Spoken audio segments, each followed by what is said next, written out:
D24 news కి స్వాగతం. కెర్లంపూడి మండలంలోని ప్రాథమిక సహకార పరపతి సంఘంలో జరిగిన అవినీతిపై దాదాపు 16 నెలలు గడిచినా ఇప్పటి వరకు విచారణ పూర్తి చేయకపోవడం హాస్యాస్పదమని మాజీ సర్పంచ్ పెంటకోట నాగబాబు ఆరోపించారు. ఇటీవలే మైక్ అనౌన్స్మెంట్ తో కేవైసీ చేయించుకోవాలని సొసైటీ అధికారులు పంపించిన వాహనాన్ని గమనించిన స్థానిక నాయకుడు మాజీ సర్పంచ్ పెంటకోట నాగబాబు ఈ విషయమై కెర్లంపూడి సొసైటీ సీఈఓను అదే విధంగా విచారణ అధికారిని ప్రశ్నించారు. అసలు అవినీతిపై విచారణ చేయకుండా కేవైసీ ఎలా చేస్తారని, కేవైసీ చేయించడం వల్ల రైతులు ఇప్పటి వరకు ఉన్న అప్పులను అంగీకరించినట్లే అవుతుందని, పంటను నమ్ముకుని రుణాలు తీసుకున్న రైతులను అధిక మొత్తంలో వారి పేర్ల మీద రుణాలు తీసుకున్నారంటూ ఇదివరకే సొసైటీ అధికారులకు తెలియపరిచినప్పటికీ దానిపై ఏమాత్రం స్పందించకపోగా ఇప్పుడు కేవైసీ పేరిట ఆ రుణ వివరాలను సాంకేతిక పరిజ్ఞానంతో పొందుపరిచేందుకు కేవైసీని తీసుకోవడం ద్వారా రైతులు కూడా అంగీకారం తెలిపినట్లే అవుతుందన్నారు. ఈ కార్యక్రమంలో ఆయన వెంట వైస్ ఎంపీపీ బొడ్డేటి గణపతి, మల్లా నాగు, దాడి సతీష్ కుమార్, ఆడారి శివనాగు, శరణం సంతోష్ పాల్గొన్నారు.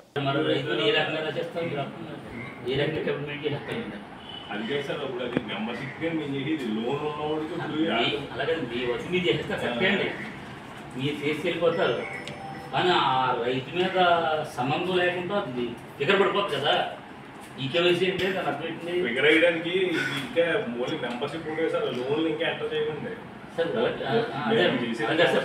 సంవత్సరం జరిగింది ఎంక్వైరీ, అసలు ఎక్కడ జరిగింది, ఎలా జరిగింది, ఎంతమంది రైతుల మీద జరిగింది అనేది ఒక బోర్డు అయినా పెట్టారు. పంచాయతీలో ఏం లేదు అసలు ఏం చేశారు ఎంక్వైరీ అనేది సంవత్సరం జరిగింది కదా. అవునండి, ఏం చేశారని కూడా తెలియదు. మనకైతే డేటా ఏం లేదు. వాట్సాప్ అయితే నేను డైరెక్ట్గా కప్పలేకపోయాను. మీ మేడం గారు, మనకి ఇక్కడ ఇన్ఛార్జి మేడం గారు కూడా కలిసి ఏంటనేది వాస్తవాలు నేను లెటర్ కూడా పెట్టాను. దాని గురించి కూడా అసలు రిపోర్ట్ లేదు.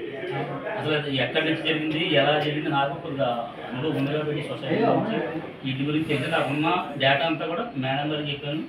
కలెక్టర్ గారు కూడా స్పందన కూడా ఇచ్చాను. అసలు దాని గురించి ఏం జరిగిందో తెలియదు. మళ్ళీ ఇవాళ సంవత్సరం అయిపోయిన తర్వాత ఈకేవైసీ అని ఒక అనౌన్స్మెంట్ పెడితే అంటే జనాలందరూ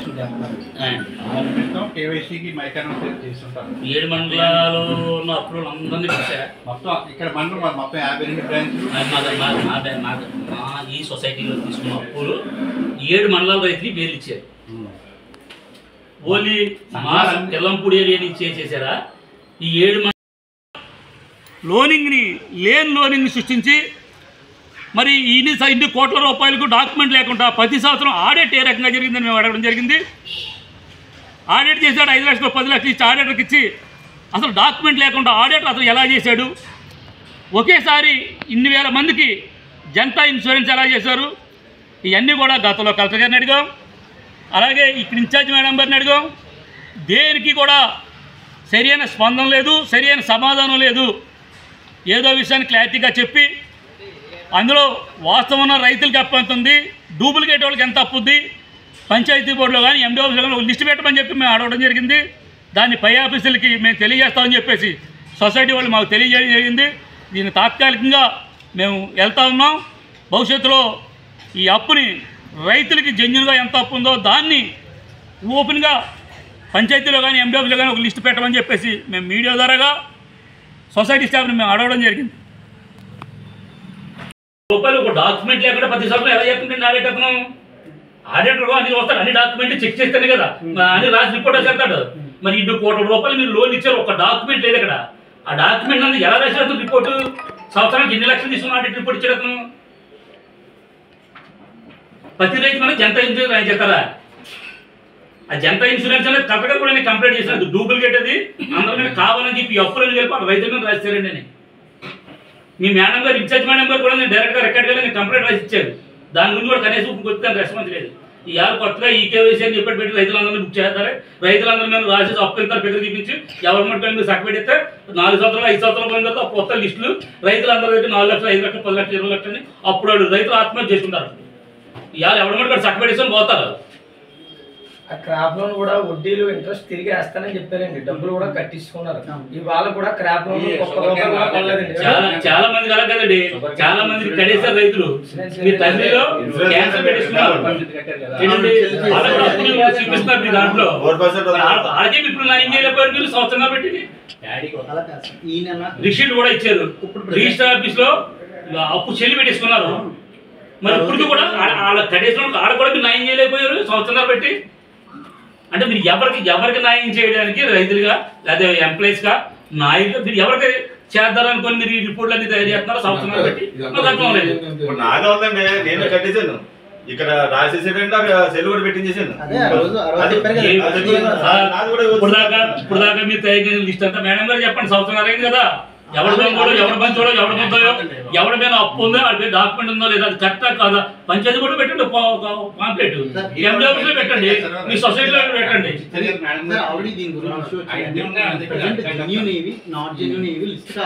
ఏం చేశారు సార్? ఎప్పుడు మా మూడులే మీరు ఎంక్వైరీ 7 మండలాల రైతులు ఇందులో ఉన్నప్పుడు ఈ 3 రైతులు ఎందుకు చేస్తున్నారు? మీరు కిర్లంపూడిలో అప్పు ఇచ్చినప్పుడు మీరు పత్తిపడలు ఎందుకు ఎంక్వైరీ రమ్మంటారు? మీరు ఇక్కడే ఎంక్వైరీ చేయాలి. ఈ సొసైటీలో మీరు అప్పిచ్చారు, ఈ సొసైటీలో అప్పించారు. పత్తిపాడు జరిగినంత స్కాము వాళ్ళ అకౌంట్లో పెట్టి వాళ్ళు పట్టుకోవాలి డబ్బంతా. అక్కడికి ఎందుకు రావాలని ఎంక్వైరీ? నమస్కారం. కిర్లంపూడి మండలం కిర్లంపూడి సొసైటీ గత సంవత్సరాన్ని బట్టి డైలీ సీరియల్గా సొసైటీ స్కామ్ అని చెప్పి వార్తల్లో మనం చూస్తూ ఉన్నాం. దాంట్లో భాగంగా మేము కిర్లంపూడి కలెక్టర్ గారు వచ్చినప్పుడు స్పందనలో ఈ సొసైటీ గురించి పూర్తి ఎంక్వైరీ చేయమని, ఏ రకంగా 120-130 కోట్లు స్కామ్ జరిగింది, వాళ్ళ డాక్యుమెంట్ లేకుండా కోఆపరేటివ్ వాళ్ళు ఎలా లోన్ ఇచ్చారు, దాన్ని సెంట్రల్ బ్యాంక్ వారు ఎలా ఎంక్వైరీ చేసి దాన్ని లోనింగ్ ఇచ్చారు, కింద నుంచి పై దాకా ఎంక్వైరీ చేయమని చెప్పిన కలెక్టర్ గారిని కానీ ఇక్కడ ఇచ్చిన స్పెషల్ ఆఫీసర్ని కానీ 4-5 సార్లు కలిసి మేము రిపోర్ట్ ఇవ్వడం జరిగింది. పత్రికాముఖంగా కూడా మేము వాయిస్ ఇవ్వడం కూడా జరిగింది. సంవత్సరాన్ని బట్టి కూడా ఎంక్వైరీ రూపంలో చేస్తూ ఇవాళ నిన్న ఈకేవైసీ అని చెప్పి ఒక అనౌన్స్మెంట్ ఒకటి ఆటోలో తిప్పడం జరిగింది.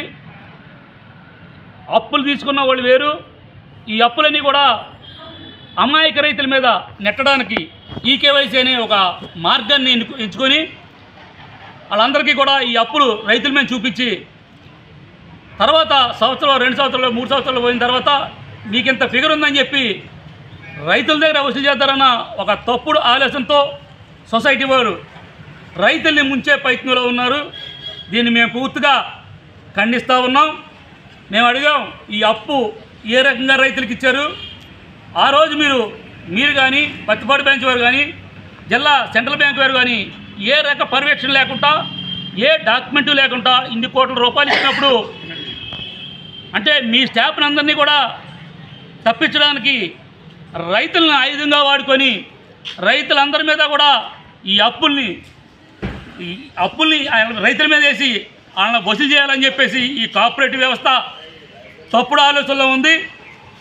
దాన్ని మానుకొని 7 మండలాల్లో ఉన్న రైతుల్ని 7 మండలాల్లో ఉన్న బయట వాళ్ళందరి పేర్ల మీద కిర్లంపూడి సొసైటీలో అప్పునిచ్చి వాళ్ళందరినీ వదిలి కూడా ఇవాళ కిర్లంపూడి, చెల్లంగి, జగపత్నారం, సింహాద్రపురం, యాలంక, కిష్టవరం, సోమవారం రైతుల మీద ఈ అప్పులన్నీ కూడా జనతా ఇన్సూరెన్స్ అనే ఒక డూప్లికేట్ ఇన్సూరెన్స్ని తయారు చేసి వాళ్ళందరి పేరు మీద కూడా ఇన్సూరెన్స్ ఇచ్చినట్టుగా ఈ నాయకులకి ఈ ఎంప్లాయీస్ అందరూ కూడా తీసుకున్న లోనింగ్ అంతా కూడా ఈ రైతుల మీద రాసి రైతుల్ని ముంచాలని తప్పుడు ఉద్దేశంతో ఈ కోఆపరేటివ్ ఉంది. కాబట్టి దీని మీద మేము పూర్తి క్లారిటీ ఇవ్వమని చెప్పి మేము సొసైటీకి వస్తే ఇన్ఛార్జ్ మేడం లేదు, ఈ సంవత్సరాన్ని బట్టి కూడా మాకు సొసైటీ వాళ్ళు పూర్తి డాక్యుమెంట్ ఇవ్వలేదు.